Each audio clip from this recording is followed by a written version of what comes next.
Welcome to Brookside Close-Up Podcast. I'm Kieran Mahoney. I've been an avid fan of Brookside since 1988. I've been lucky to appear in the show as an extra and on ITV News as a superfan. I'm joined by Louise, another huge Brookside fan who has arranged this podcast today, and also started watching in 1991 around episode 1000 for Sue Sullivan's murder.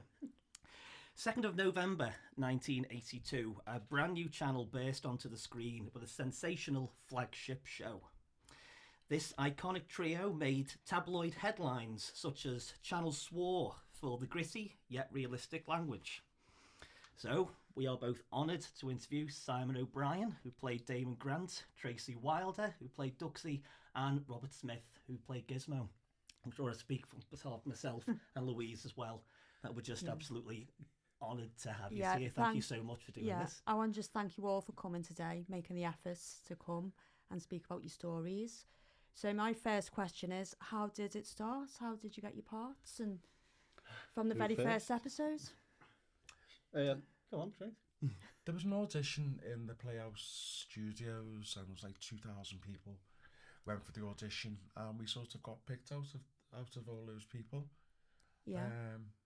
Phil Redmond, that was it. Yeah. There was a brilliant casting director called Janet Goddard, who'd also worked with.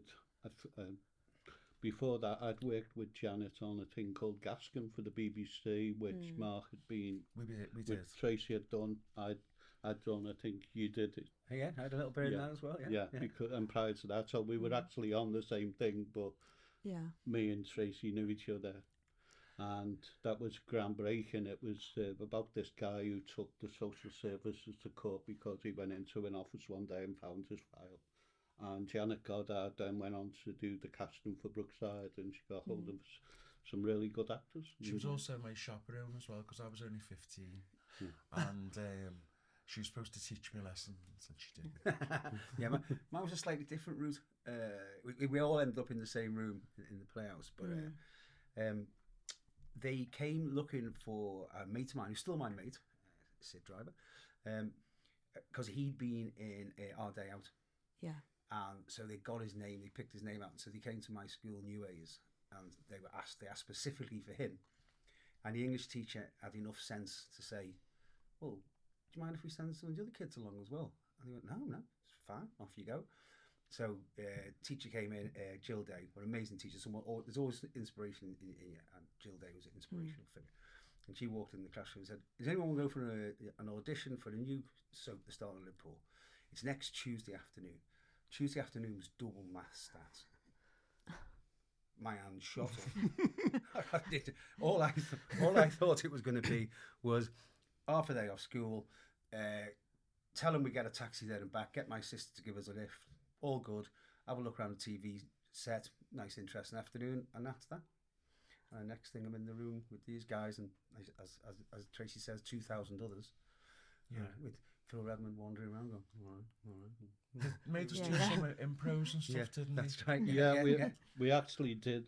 I remember one of the impros we did because I was looking through all the paraphernalia I've got in the house yesterday, and our second audition was on the 13th of August 1982, and we did a scene in the Grants, and the scene in the Grants involved one of us had stolen something and the other two were saying, put it back. And I think I made a really old gag, and Chris Clough, who was doing it, laughed. We did a couple of scenes with them, and then we were lucky enough to get the parts. Yeah. It was just nuts. It was completely nuts because, I know these guys, you're kind of in that world a bit, because you do go in the Everyman Youth and all that kind of stuff. But I wanted to be a botanist. What happened? Where did it all go? Where did it all go wrong? Honestly, I was just an academic. Yeah. No, Simon, I thought he was totally spot on with your acting. It was dead natural. It was like proper, believable. Yeah. So you can't at the say moment, that Damon's in Torquay. I don't know if you remember. They picked the right guy. Yeah. They picked the right guy for Damon. They really did. Yeah. Couldn't have got a better one. But it was just crazy. Yeah. And so suddenly my life went in a completely different direction, and it was just, and then we just had an absolute ball. Certainly Yeah. for the first couple of years, it was just crazy. I mean, I'm not sure I'm getting it right, but I do remember, I think it was round about the early 80s, there was a play called The Children's Crusade. That's right, yeah. You were in it? That's right, I was, yeah. Yeah, because I remember when I met him later on, I was like, looked at him and I said, were you in that Children's Crusade where you carried the cross to everyone on stage? Like, it was something similar to Joseph, where he was... Yeah, it was the story. It was the true story of a group of orphans who decided when the Crusades were happening to walk to Jerusalem as the Children's Crusade, and of course they all set off with God on their side, and all of them got sold into slavery, and the whole thing turned into a really bad idea. But I just did it. I always had an ulterior motive. Perhaps I always do. Because on that play, it was at the local, that was up at Iron Marsh in their performance space there, and we found out that if you joined this play, they were doing it as an exchange, so it was going to be performed in Cologne as well. So we went, ooh, trip to Cologne. There you go. So that's it. So we got involved in that. But but it was always, I always loved the performing. It was just wasn't what I wanted to do at the time until I started doing it. So in other words, it wasn't your game plan, was it? To become an actor? So me and Mark are doing all sorts of auditioning and plays. Simon just walked in out for a day off for a day of school. It was just nuts. But then we all just got on like a house on fire. Yeah. And just caused chaos. Yeah. So no arguments then? No, No falling How out. to get the No, there was never a crossword. yeah, never a crossword. Only Apart from when he went on the missing list and we were waiting for ages for him. He was in London. yeah. Sorry, With yeah, Kim Wilde. yeah. That was a With bad Kim time. Wilde. Yeah, bad time in me life Tell us this, because Rob. Like a proper Yeah. celebrity. yeah. What happens is I go to St John's Wood, as you do on a Sunday night, with Kim Wilde and a boyfriend at the time, and then suddenly I'm there and I'm in someone's gaff, and suddenly I'm like that going, I should be whatever. I should actually be in London, in Liverpool. So, and I'm like checking my pockets, and I'm like, Call time was 7:15 and I'm still We're getting still a waiting train for at him. this time. And of course, with pre-mobile. Yeah. Cool, yeah. So everyone's of been course. round to his house and all that kind of stuff. I Yeah. don't know where he is. So I'm coming back, and I'm also in trouble anyway, because at the time I'm checking there was no like cash machine, so I bought a platform ticket, not a normal ticket. So this guy said, right, where's the I went, so this is a platform ticket, you can't get on, you shouldn't be doing this. And I went, okay, you send this is my address, send me the bill and I'll pay it. And then giving me old address of the flats that were now knocked down. So So if you're still looking for him, who owes you that train ticket? yeah, this was British Rail, now they don't exist, so I don't know the money. But at the time as well, also, like I said before, I was 15, Robbie was 16. I was you were a little bit 17, older, yeah. you were 17. I was 18. I've always been the So older one. at that Yeah, age and dealing with being in the public eye, Yeah. was like really, really hard, because we've never ever been used to, everywhere I went going, oh look, here's the film star, but it wasn't like, oh look, here's the film star. It'd be like, oh look, here's the film star, like with a bit of a, Sarcasm. not sarcasm, like nastiness, Yeah, like, yeah. Yeah. like a jealousy thing. Yeah, of you know? course. Yeah. That's what Like, it'd be. why are you doing this and we're not doing that? And also, I was still at school, and all my friends were like my friends that I got on with and stuff. It was all great, and I didn't get on with the teachers. Teachers hated me. The minute I got Brookside, all my friends weren't my mate anymore, because all the teachers were trying to be my mate, and they would think that I'm like teacher's pet. So they all thought that. So I left school at 15. I had to leave. It was the pressure was too much. Well, what happened to me was funny enough was I got asked to leave sixth form because I wasn't attending the classes. So I'm straight away. I'm expecting I'm either going to go on a course, I'm going to do something. The next minute, like a couple of months go by before I could put my claim in. And next minute, Brookside happens, and I'm going, oh, great. And then Jill Lyon, lovely woman who was in charge of wardrobe, she comes up, she measured me and goes, I went, what we getting measured for? She went, your school uniform. My what? He went, you're 14. I went, oh, I've only just left school and now I'm 18 and I'm still wearing a school uniform. Yeah, same for me, yeah. It was, yeah. Because, yeah, we were all playing 14-year-olds, weren't we? Yep. Yeah. Simon, do you miss the haircut? Oh, God. Your fringe has been getting on my nerves. It's all in at the moment. No, So- that again. Well, it Some was of the flick us at first. still got it. Early doors, it was the flick, and then it went to the full mullet. I was in, I was filming away recently, and I was in some like a trendy little gastro pub, and the guy behind the bar, this like 18-year-old, 19-year-old lad, had a mullet, and I just found an old photo and said, mate, that's not a mullet. Till it's over your shoulders and still above your ears. That's not a mullet, my friend. Just think though, Simon, you were like a fashion icon if you think about it. Trendsetter. Because in Liverpool, everyone has like a dress code. Through the years, like I always remember like different styles and stuff. The girls used to always wear like kilts. They'd all have sovereigns on. They'd all have two plaits tied up there with like a fringe, and an Aaron Cardi and the tights and the collared shoes. And then you'd have like your feeler top on, your chunky cords. Yeah. Do you remember the hot pants though you had on? I don't, they were supposed to be called denim shorts, but they were more like a belt. The fan mail you got after that. Yeah, and now that we've got bigger tellies. Yeah, don't. The first scene where we see you all running out of the Collins' house, I just want to ask you, what were your memories of that? What memories of that scene, and also working with the Collinses? Were they anything like their characters, the actors themselves? No. Jim was. Doreen was really lovely, delightful. beautiful. She was so She was a lovely, beautiful so lady. lovely. Yeah. Jim was an ex-head teacher, wasn't he? Yeah. And was, and he had that demeanour. Yeah. He's either a head teacher or a teacher, but yeah, he Girl really who had played that demeanour. Karen Grant, Sheila O'Hara, Yeah. who's just like disappears off the face of the earth. No one knows where she is. She's my very, very good friend. Yeah. And You I never miss heard her, miss her Simon? dearly. No. No, she just took herself out of all the public eye.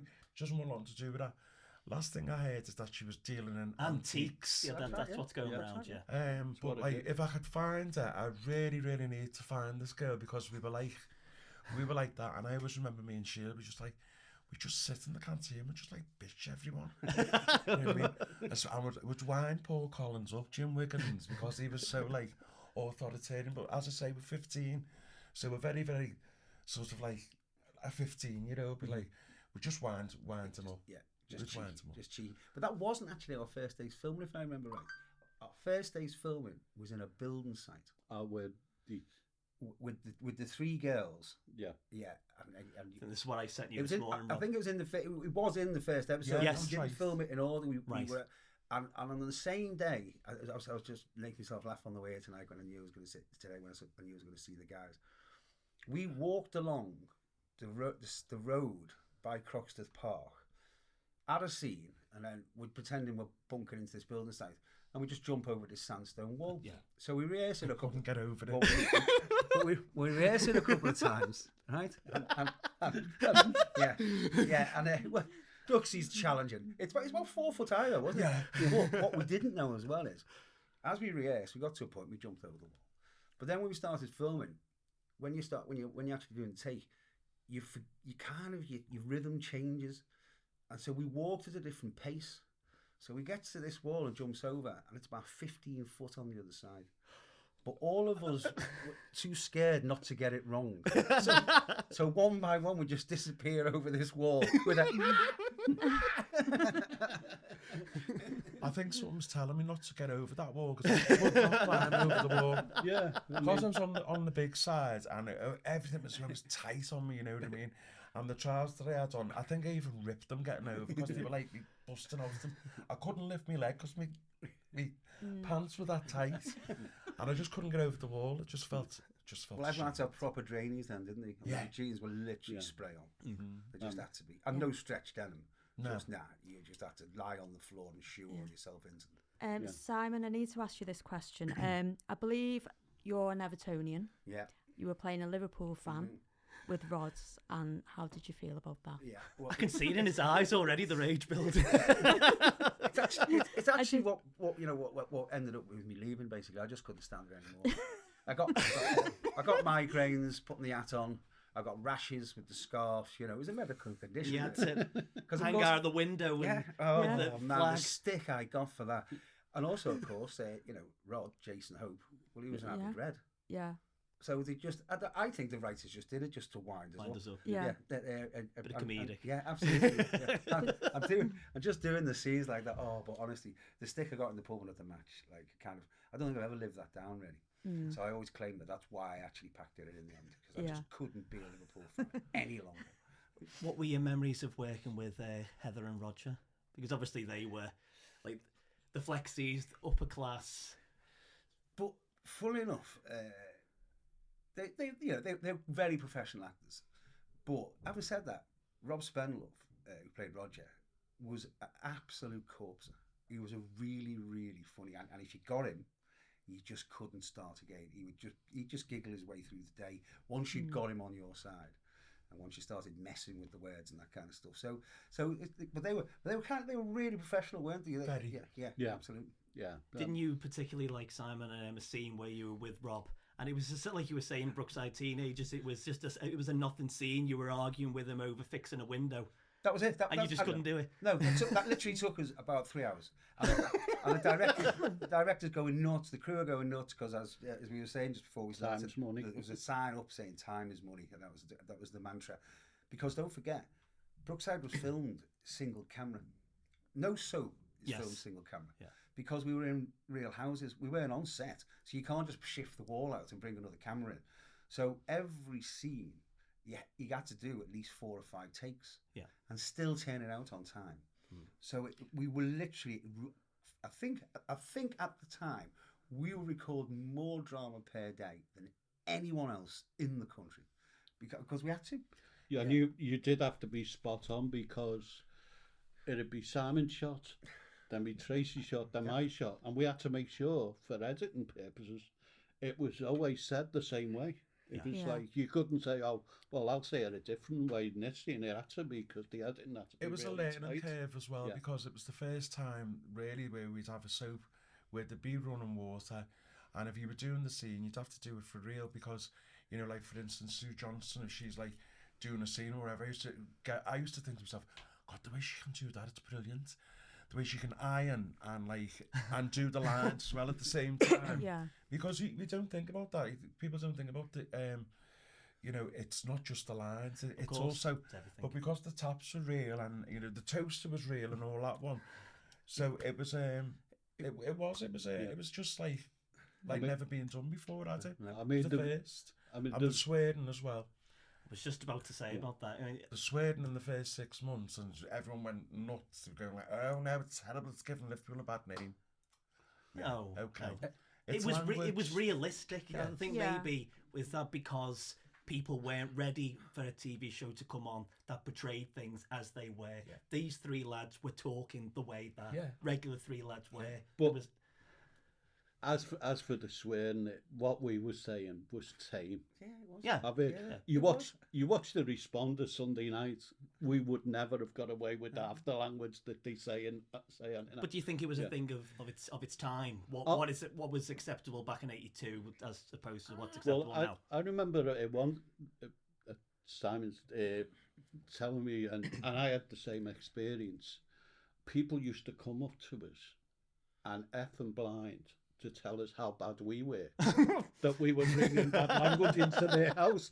How dare you effing this and effing that in front of my children? I'm going, you've just said more in that 2 minutes than we've ever said on TV. I literally sat on the bus behind 2 girls, and one of them was saying to me, have you seen that fucking Brookside? The fucking language. It's a fucking disgrace. It's taken off there. It was just nuts. I'm like, but there's something in there. I don't think it was that the world wasn't ready for it. I just think the people, even though they say I want everything to be gritty and realistic, they don't really.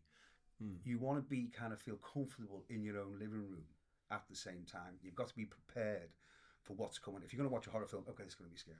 Yeah. And if you're going to watch soap opera, it shouldn't be that gritty. It took people a while to get used to. But you know, I was very proud of the fact that we actually got mentioned in Parliament. Yeah, that was great. Did we? I didn't Yeah. know that. Yeah. Yeah, yeah. Yeah. The characters playing Damon, Duxie, and Gizmo. Point of order. Margaret Thatcher. It would be great if Thatcher doesn't like us. That would be made up because I was quite the red. But the difference now as well is that because everything's all PC, Yeah. and so I imagine it's a nightmare for script writers these days, or Yes. directors, or anyone that's in the game, because they have to go through all these boundaries and things that have to be put into place, like rules and regulation. So there's no freedom, and so if someone was to call someone something, they'd have to have a meeting about it to see whether it was all right, whether people were going to get upset and stuff. So, and soap opera for me, because since I was in it at 15, I've still studied. I still watch like all the soaps, because I think one day I'll end up in a soap again. I really do think that I can see myself behind the bar in the Rovers. I really can, or in EastEnders. I think Rob wanted to be a Scouse Dingle in Emmerdale, didn't you? I've always wanted to be the Scouse Dingle that no one knew about. Yeah. But because of Emmerdale, they usually have some religious name, so I'd be Jebediah or something. But what I do recall at the time, and it was of the time as well, because there was a brilliant scene where Karen's attacked by Demons Wayne in the I flats. was watching that this morning. And because of the language of that, there were certain things he was saying to her that he wanted to do.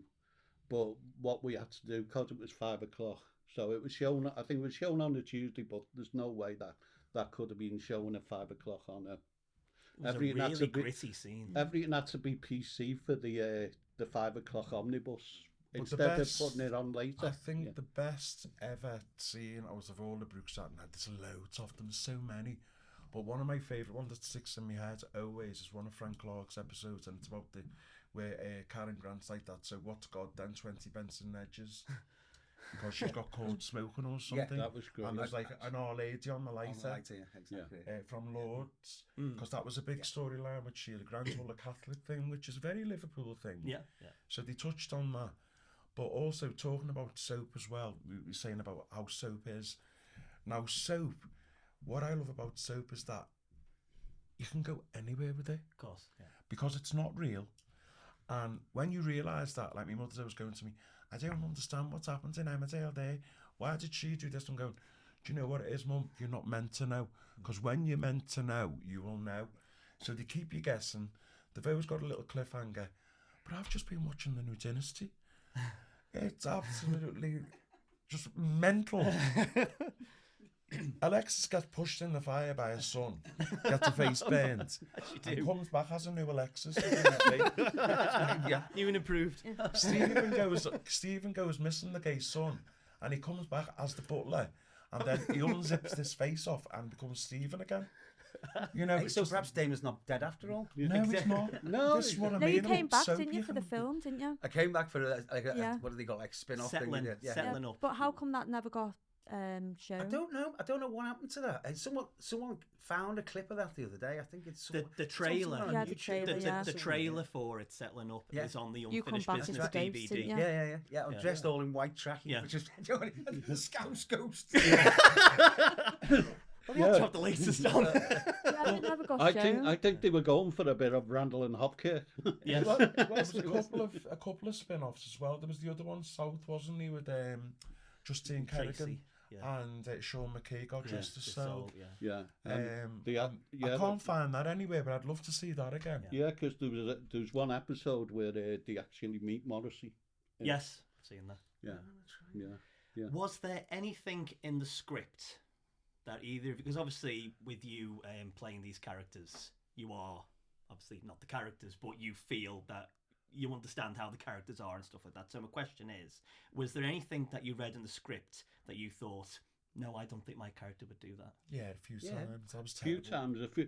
I think usually when you read it, you thought about the words And no, I mean, no one ever wrote La, but I was half expecting it one day from, let's say, a Wally writer who doesn't actually come from Liverpool. And so occasionally we would say, because we did have a lot of directors from down south, we'd go, listen, we wouldn't say that. I want to change this. And you go, well, it's in the script. We go, yeah, but no one has said that for a long time. But I also found it. Yeah. I also found it was a very inclusive thing. Hmm. Anyone could chip in, couldn't they? If you Yeah. if you go, oh no, I don't think I go that direction. I go over here. And the scriptwriter would go, oh, okay, I'll change that tomorrow. That was there was no preciousness about what anyone did. That's why it worked really to start. More of a Liverpool thing though, I think, because a lot of the crew and stuff weren't from Liverpool, and also there's a couple of writers that weren't from Liverpool as well. So when they're writing stuff, it didn't really have that Liverpool flavour about Exactly. it. Yeah. And so we're playing Scallies, you know what I mean? And go, no, Scally wouldn't do that. Exactly. Yeah. Scally wouldn't say that. And so you'd say, can you change this to this? And they go, yeah, it's fine. But it was usually pretty good. I mean, I remember one time, and it was we had an episode. It was me, Simon, and Nigel in Alan's bungalow, and we weren't too happy with the script, and we said, well, can we improvise? And we were doing stuff like I made something awful with pasta and blackcurrant juice. Oh yeah, I remember that. Yeah. He actually threw me into the boat full of water, and I said, I think I said the T word, but we kept it in. I wasn't expecting. He said, look over there, and I thinking, didn't it? Suddenly I'm lifted up. And then I spend the rest of the episode, because it's filmed as a sequence. Suddenly Jill turns up, he goes, here's your towel. What for? You're soaking. You've just put your trousers in the dryer. I'm going, right, so I'm like this for the rest of the episode. Was that the scene with the terrible twins? Oh, those two twins when they're pushing the boat and Yeah. Marie Jackson's Jackson's boys. twins, yeah. Gary and Little George. Yeah. Whatever happened to them? oh, they'll be about force, you know. I think they'll be 50 actually. Yeah, It's all right, leave it. yeah. It's not working out how old I am. yeah. Well, funny enough, their dad was Charlie Patterson, who was the carpenter for the worked in the art department, so they were his kids. We got on great with them. We used to play well, we weren't supposed to, but occasionally, like, we get told off for play football on the sets, because sometimes Occasionally. Constantly. constantly, because we had him. Yeah, like we always they always had nightmares, because once you start playing football, you don't suddenly say, "Oh, we've got to be careful. This is a set." We go, "No, we're playing football." So one of us had put the winter to. I don't think Redmond would have been too pleased. I think you already traumatised those two kids when you said that you were going to put beloved Cindy the dog Oh yeah, on the bonfire. On the Yeah. bonfire. Terrible stuff. You weren't really going to do that, were you? I would. Yeah. See a dog go woof. Sorry. Hot dog. Simon, in Brookside of Teenagers, you said that you had decided, you went to Phil Redmond and you said, please kill Damon. That's how you felt back then. If you could have that time again now, say, would you still make the decision to kill Damon, or would you? Yeah, would you? You still yeah, stand by definitely. Just because I realised, because as I said as we started talking, that it kind of I knew nothing about this industry, and then I realised I'd fallen into a world that could take you places and get you to meet people you wouldn't normally get the chance to do, and there I was doing more or less a 9 to 5 where I'd grown up. So I'd watched other people leave. Some of the other main cast, they'd leave. And then, because typecasting was still a thing then, it doesn't seem to exist anymore, because typecasting was still a big thing then, you'd struggle to get work for a while, and then you get your big tax bill until they come back and do an extra 20 episodes. So you're always kind of getting pulled back in. And so I thought, well, that will happen to me. So I thought the only way to push myself forward is to burn the bridges. Yeah. So that's when I went that way with Phil, and because the soap bubble, as it was called, with Ginny Keeney, Damon and Debbie, the spin-off.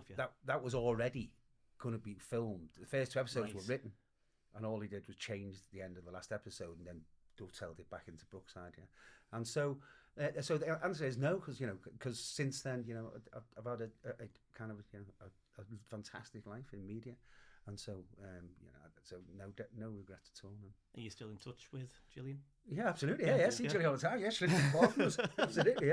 Yeah. She's got a kid exactly the same age as my daughter. So when they were little, we used to see each other in Calderstones Park all the time and that kind of stuff. Yeah. So I see it quite often. Yeah, but it led to a bizarre moment because he came back and we had Damon coughing in the grants, I've heard this. and unbeknownst to us, we go on a break and we're doing this. We're doing a scene around the coffin. He's in the coffin. I'm looking back at the dummy. I had come in with a piece of paper with a poem on and going, I'm so sorry, put it down. And in between the takes, I'm looking down and go, bloody hell, you haven't half changed to this little life-saving dummy. And we come back from the break, next minute, suddenly I'm going, what's going on? And suddenly, I'm all right! You have to peel about 15 people over the ceiling.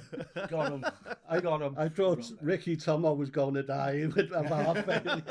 It was so funny. Yeah. I still got the black off the coffin. That was me leaving present. Yeah. But that was so bizarre because I was going. I remember that Christmas when it got shown. I was with my girlfriend at the time, and he said, and I knew it was coming up. But before then, we'd had a really funny moment because when he popped out, and we got chatting for a little bit, and I said, "How did it go?" And he went, "Well," I said, "Well, you know, your dad scene." He was, "We haven't filmed it yet." It was totally out of sequence, so we're already burying him, but he hasn't Still been. alive, yeah. He's still alive. Still alive in York. Yeah. And Was the funeral filmed behind one of the houses? no.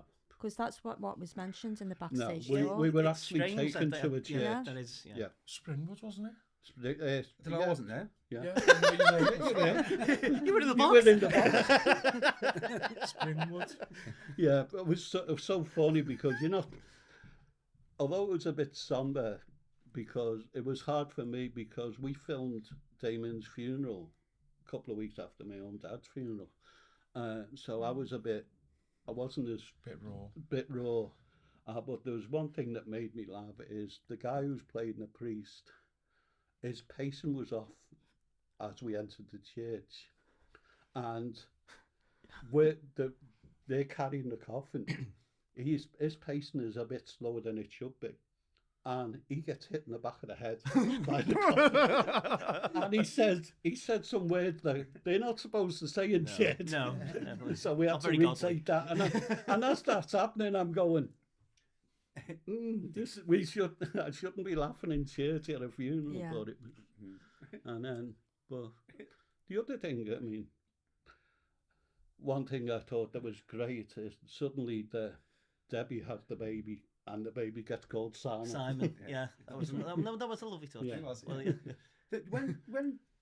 When like the funeral scene went out and that kind of stuff, this is the strange mix. You know, Tracy knows she studies the soaps. That people left wreaths on my parents' doorstep. Oh. On my loads of them.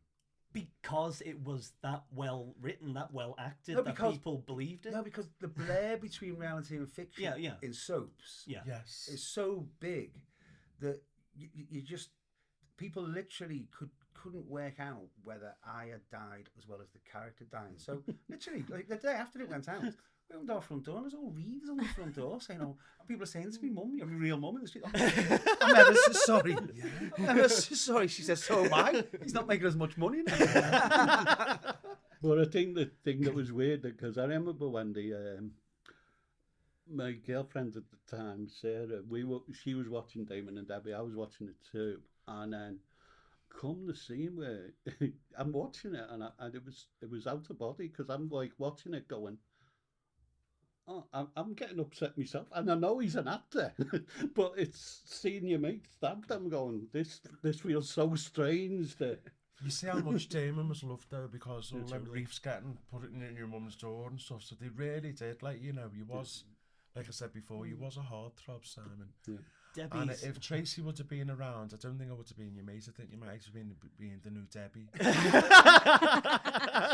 No, that would have been quite the twist.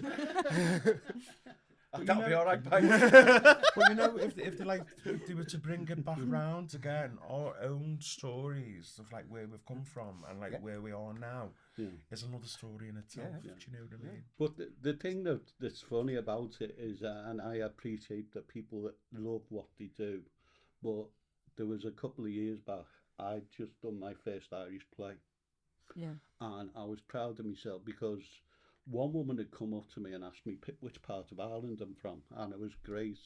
And then I said, I'm not Irish, I just did the accent. She said, oh, you did it great. And then I'm walking further on, and this girl goes, oh, I thought you were great. I went, thank you. I said, what was your favourite scene? She said, that scene where you and Damon are on the roller skates. I went, Oh yeah, I remember that. I said, when we're in that Irish play with the roller skates? And she went, no, 20 years ago. I went, no, but you've just watched the play in the last 2 hours. I'm more interested in what you thought about the play rather than what it is. There was one point where I thought I was on the up though, because I got a mother in it, and like I think if you're in a soap and they bring your mother into it, you're more likely to be part of a family then, because we were subsidiary characters is what we were called. Yeah. But if like say like you've got a mum and a dad and and then they bring other people in, then you've got more chance of sort of staying in there. Yeah. And they brought this woman in to play my mother, and we'd done a scene down by St John's Market when they used to have all the bubbles. And The bubble bus. it was called a temporary market. Yeah.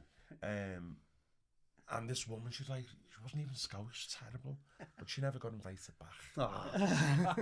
But then again, talking about casting, there was a scene where I got beat up by my brother, and I walked. Did you see your brother? I did actually walk. I walked in one day and I saw a stranger in the canteen, and I walked up and I went, I went, what's your name? Oh, my name's Keith. I went, oh, right. and I went, sound crew? Or he goes, no, I'm an actor. I go, oh, right. I went, hang on. You're not playing my brother? He goes, oh, aye. You Gizmo. And then next minute, he goes, I'm going to kill you, Gizmo. I'm going, hang on. Gizmo's lived in Liverpool all his life. What part of his family is from Yorkshire? I was really peeved off because I thought You're a strange brother. Yeah, at least give a scout actor the job.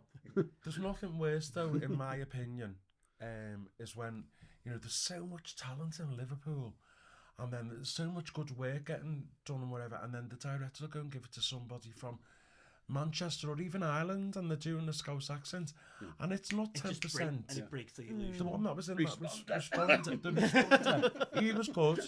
Was it Martin?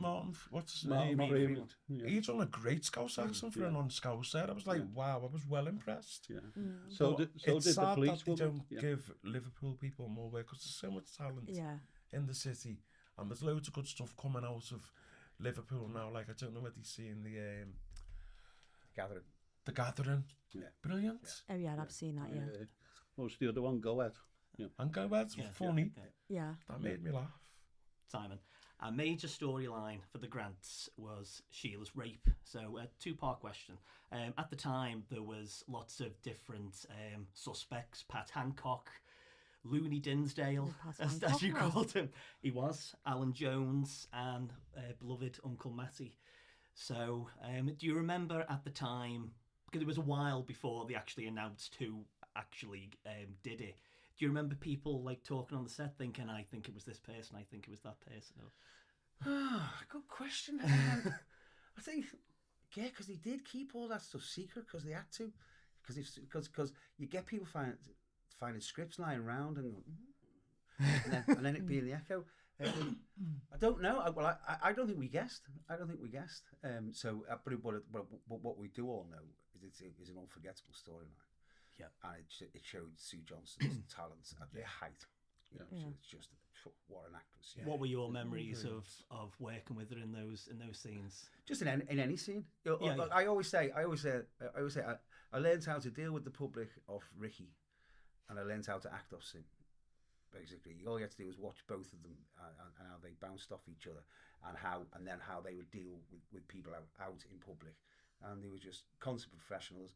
And I think if they'd been different, then we could well have been a lot more wayward. Yeah. But Yeah. they without bossing us at all, they just showed you turned up on time, did stuff, knew it by heart, and pulled your tripe out basically. So. Well, I got learned how to talk to people from Bill D.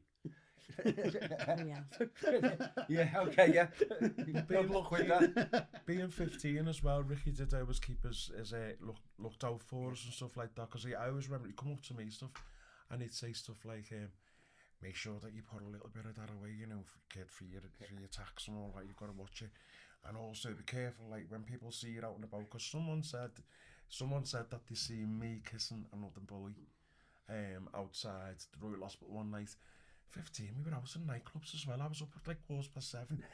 We were just kids who had money to just to do anything we wanted. Loads and loads of friends. Everyone wanted to be your mate. Then when the money dries up, you find out who all your real friends are. But I remember I must have been like in a gay club one night, and then we'd walked home, and maybe I was just like saying to someone and giving them a kiss, and then someone said that they'd seen me, and then it got back to Ricky, and Ricky was saying like, you've got to be careful, and all that. You don't think about these things. No. So Ricky was always like solid, and he's still solid to this day. He still does loads of work for the Florrie as well. Yeah. But Ricky gave you a pretty hard smack in episode 1, didn't he? Really pretty hard smack. Countless pretty hard smacks. Yeah. I think it's called method acting. Yeah. But it's called assault. Yeah. How many takes did you end up doing in that? Yeah, But well, with I- a slight concussion. Exactly. I'm sure Paul Usher and that would get, and Sheila would get it wrong, so he'd have to do it again. Just like, there we go again. Oh, honest to God, yeah. Remember a Gizmo pushing Duxie off the chair, and Duxie got the blame, didn't he? Yeah, I got Yeah. the blame. But Yeah, that's what I was saying before, is that the writers sort of like, with Duxie and Gizmo, they were always at each other. You know what I mean? He was like the sort of like one between, like Peacemaker, trying to yeah. calm it down. Because we were both after him, like to be his best mate. No, I'm his best mate. No, you're not. I'm his best mate. All that was going on. You know what I mean? But also the writers made it even more. So being a little bit of a method actor myself, I was a bit like sort of like, I had to sort of hate, not Robbie, but Gizmo. So my acting thing was just like, I can't stand you. You know what I mean? It's just, so that was it. So they were feeding that to us. But I was saying to Robbie, I was saying, back then, it's like, when it was Mark, it was like, I hated you. I hated you. Because I had to, because I thought that's what the part was. But now that I'm Tracy, and I love the bones of him, he's like my best mate. It's like, it's totally different. Yeah, it's took Yeah. about 40 years. I'm a slow build. Eventually, people like me. I mean, I've been with Heather for 10 years, and the other week she said she liked me. And it's lovely. Oh, I'm getting it.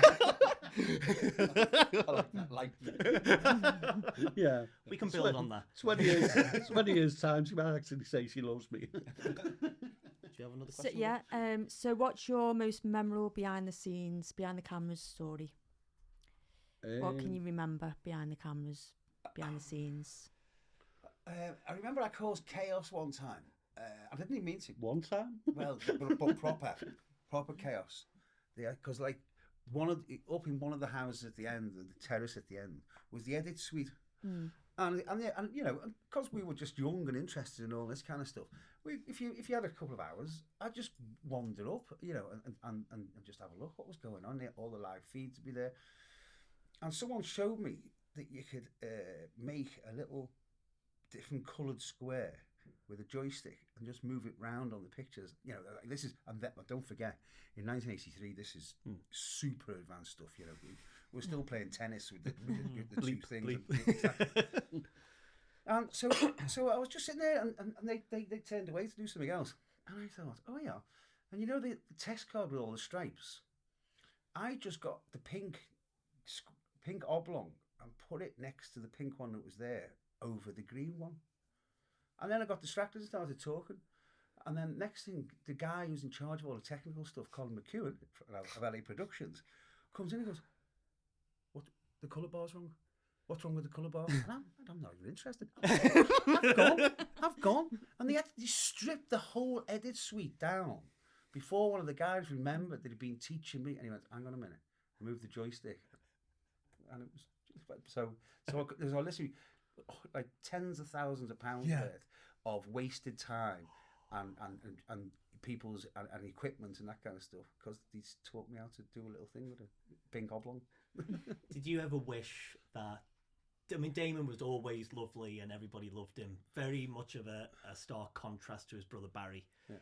Did you ever wish that you could have been a bit bad at times, a bit more like Barry, or you liked the fact Absolutely that not. Barry No, Damon was Damon? Absolutely not, and I'll tell you why. Because Liverpool was a very hard place at that time, and Paul Usher, he literally had to watch his back all the time because there was always some idiot saying, "Oh, Barry, you think you're hard, do you? Yeah. Come on, then. Yeah. Come on, then. I'll have you.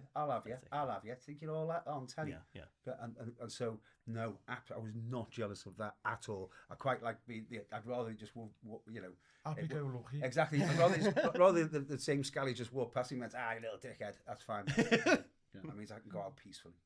Yeah. So no, definitely not. The YTS storyline, obviously it goes back to what Brookside was always best known for. It wasn't stuff that could never happen in a million years. It's hard hitting, but it's realistic. There were so many of these lads that were on these YTS schemes wanting to get a work, and that's what Damon wanted, didn't he? He didn't want to be on the dole. He worked hard, and he wanted something at the end of it. So, what were your memories of working that YTS storyline? It was easy for me because literally every single one of my mates was on the dole.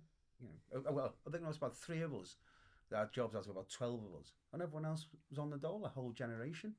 So it was completely easy for me to identify with. And also we got the chance, as Trace just said there, to share the love a bit as well, because we were doing all right. We used to do things. I used to suddenly say, if I didn't have a day, we'd just jump in the car and I'd say, let's go to Blackpool. And we'd call it Damon and the Dolly's Day Out. so me and my mates just go out for the day, because I had the car, I had the means, and they just literally had nothing to do. So it was very simple to identify with it because my mates were all going through. I showed my daughter. There was a really, really good, fantastic documentary that I think it was on BT Sport, and it's called Two Tribes. And there's a lot of footage. It's about when Liverpool and Everton were winning everything in the early 80s. But what it also did was show a lot of archive of Liverpool at the time. And I watched it with my daughter, who was then like 13, 14. And I kept stopping it and saying, "Where's that?" She go, "I don't know." What, like a war zone? No. No, that's the Albert Dock. Move forward. Where's that? And she just did not recognise our city. And that's the kind of that's what it was like. Wasn't it? Yeah, it's very I mean, there's a great scene. There was a fantastic scene. If you had the money to be in the scene, even if you didn't actually, there was a brilliant scene in town. It was the Bunnyman and all that kind of. There's always something going on. Frankie and all that kind of stuff. But outside of that, Liverpool was just a mess. And so and there was just no employment. And that was the point of that storyline, just to say to people down south, this isn't funny, by the way. Yeah. This is how it is. Yeah, we weren't stereotyped. It was when there was stuff happening in Brookside that was really happening to people, and we were a bit trying to be gritty. But the good thing about Brookie is that we were also able to help a few things because we were able to. I remember I did a couple of miners' benefit gigs. I remember we went to Walter Hay and we did a whole charity week at the Everyman Theatre to raise money for bone marrow. And the Empire as well. Yeah. And Was this the one where you were dressed up as the ballerina? Yep. Yeah. Both of us turned up and we were wearing the tutus, and I remember so funny because it's the weirdest thing anyone have said to me. Jill was backstage checking costumes were all right, and she said to me one night, she was paranoid about this tutu. She said, "Where are you going?" And I said, "I'm going to the bathroom. I need to go." And she went, "Don't stand up." I went, "What do you mean don't stand up?" She said, "Sit down to do whatever." And I went, "Okay." And she said, "I don't want anything get on that tutu." And I went, Thanks. Well, you can take it home. A backstage detail. TMI. yeah. There was, in fact, that was kind of, don't forget, because the politics was portrayed across the whole thing, wasn't it? And at the time of the miners' strikes, we were doing a lot of gigs, like as Robbie says, in benefit gigs and that kind of stuff. And they gave us like a plaque as thanks. I think it was the Sankey Miners up St Helens Way in Clockface, and they gave us this plaque as a thanks, and we put it up in the canteen.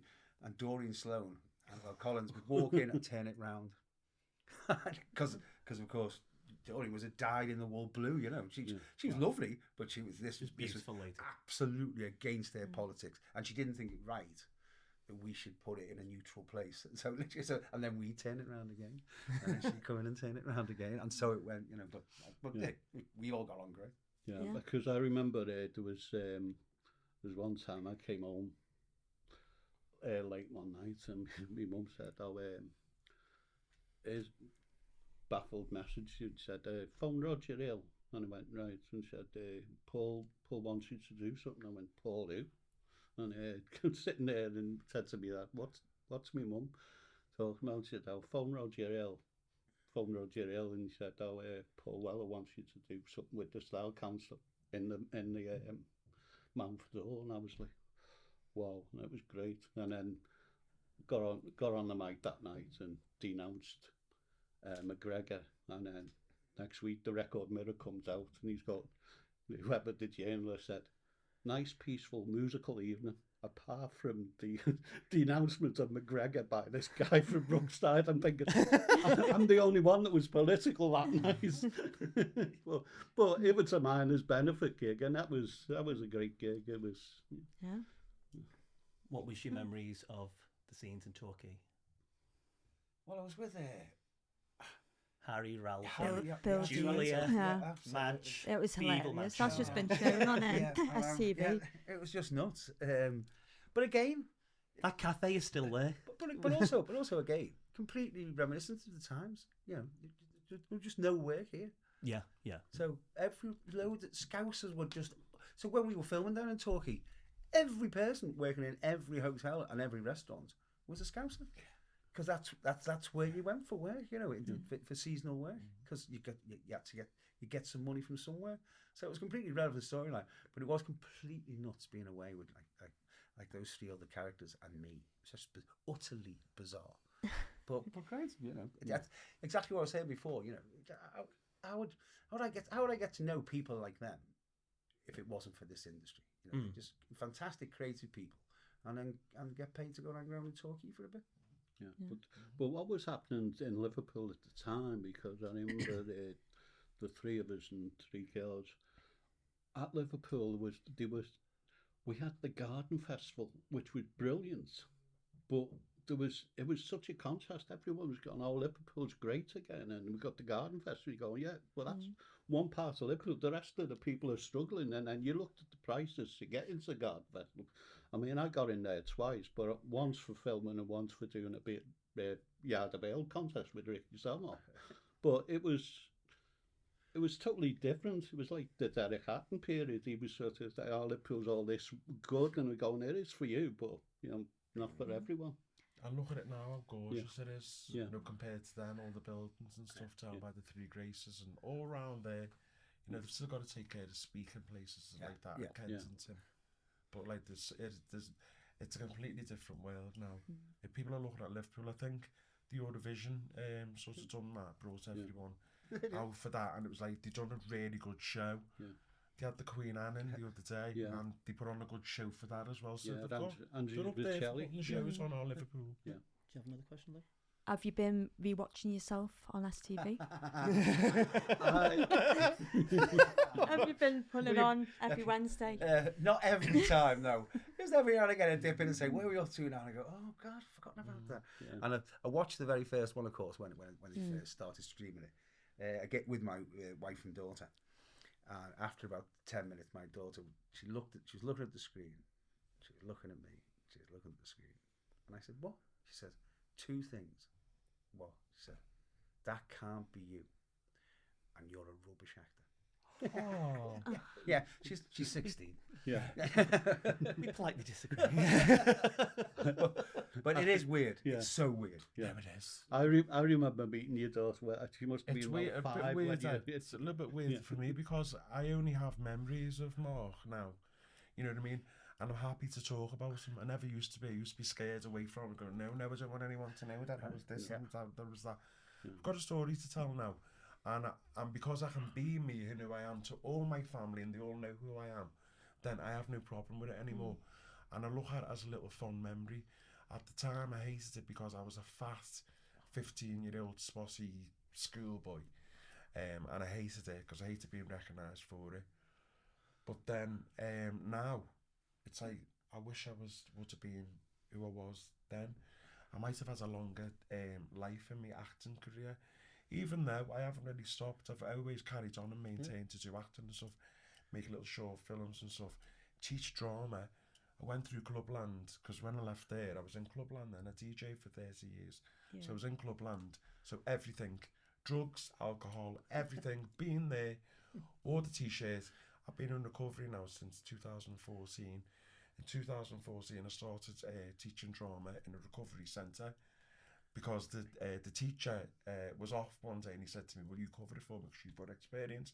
So I did. And so to this day, it's like 10 years now I've been teaching drama to people in recovery. And it's great because with drama, you can express and you can leave yourself at the door. Robbie's even been to a couple of my classes now. Yeah, but I was doing the same because I found, you know, when I left, it was best thing for your confidence. It was good at the Break down time. Inhibitions. It was good at the time because, but I did find the more I didn't get snobby about doing Liverpool stuff, but now that I'm doing character acting more than anything, I feel that when someone said, "Oh, there's a Scouse partner," I usually say, without being too snobby, I say, "Can I change that to somewhere else?" And I can do the accents. I mean, I did the Ragged Trousers last year. You spoke I did 4 different accents in one night, which is a tough gig. But I've always said to people, "Can I change it?" And he went, "Well, you're from Liverpool." I said, "Yeah, but I'm an actor from Liverpool. I'm not a Liverpool actor. Don't pigeonhole me to." A lot of people can do it. They can spend years being the Liverpool act, but I don't want to be that. If you would have moved to London and made it as an actor down there, then you'd be famous, because I think you've got to live in London sometimes to get taken. Certainly did then. Yeah. You know. No question. Yeah. And also, you know, be in Spotlight and do all those things where you'd have to pay like, you know, £1,000 for a full page and all that, and really put your money into it. The competition now is fierce. You've got to really, really, really want it. But I find that anyone that's moved from Liverpool to London has been very, very, very successful. Yeah. Don't know why that is. Because you just got to be there. You know, you just got to be in the room when they're talking about the next project, that kind of stuff. You know, I would never move away from here. But that said, you've got to accept that that's a compromise. That's a compromise in your potential for your career. If that's what you want. Yeah. As a career. But I find I'm happy that I stayed. I'm happy that I stayed in Liverpool, but I'm also happy that occasionally I like.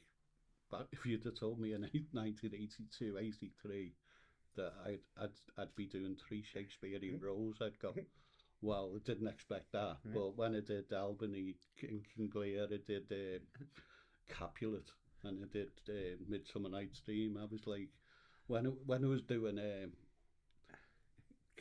Albany, it was like great. I loved it. I've only got one complaint about doing Shakespeare. Every other writer I've done a play for has bought me a drink after the show.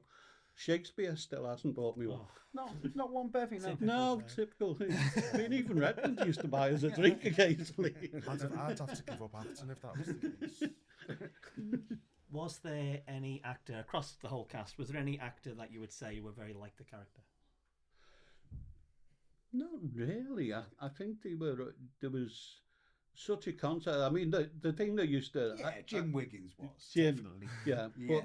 But the one thing that he used to always get flack, and you know, whenever we were drinking in a Sefton, is Nigel Crowley, who played Gordon Collins. We'd occasionally have a slight tipple in the Sefton at dinner time when we were supposed to. And I'd be sitting there and someone would walk in and he'd look at us and go, "What are you doing with him?" And go, "I'm having a pint." But he's not. You don't like him. I went, Well, I do like him Because because that's he's an how, actor. that's He's how my well it was actor put friend. across. That Yeah. people were believing Yeah. that the fact of that, oh, well, Yeah. these two And then, hate each other. then I'm going to tell Damon. I went, we tell him all you like because he doesn't exist either. The first Lucy was really lovely. Yeah, Yeah. he was God great. rest her soul. Yeah. She died early. It was like 30 or something. She died, and the character that she was playing was probably 15 years younger than what she was in real life. Right. But such a lovely soul. Yeah. I even went down to London one weekend to see Katrina because I loved her that much as a friend. You know, used to get a little bit clingy with certain people, but Katrina was lovely. Yeah. And Dick and Ashworth was one of the Spoke to funniest us. guys I've ever worked with. Because there was times, he wasn't having parties. You'd be out drinking with him, we'd have a good time. And there was one time he was surprised at me because we were at a party and on one of the sets, and I come in one day and he'd made the punch. He'd made this punch, and I was like, he's going to have a glass of that. I took a sip and went, this is good. And next minute I'm going, right. What day is it? Where's the pint glasses? So I found a pint glass, and I've got this whole punch, and he's going, what are you doing? And I said, I'm having a pint of this. He goes, no one drinks my punch in pints. And I do. 2 days later, I came round. Right, that is then. Yeah, Well, listen, guys, it's just been such a pleasure. Thank you for thank having us you. in. Yeah, thank Oh, you it's for been coming. lovely, you know, it's been Yeah. nice. It's been brilliant. Never in a million years did us Wait till we two put this on fans social think, media. Yeah. Yeah. think that we'd have the honour of being in front Yeah, of you. thanks for Thank coming. you so much. No, it's All absolutely a three, pleasure. yeah. It really It's was. been a really absolute pleasure. It's just lovely to see our Simon. Yeah. I see him all the time Yeah. now because he Yeah. comes to drama, but just lovely to see Yeah. you, Simon. Yeah. They're absolutely I didn't gorgeous. even know that you had a daughter.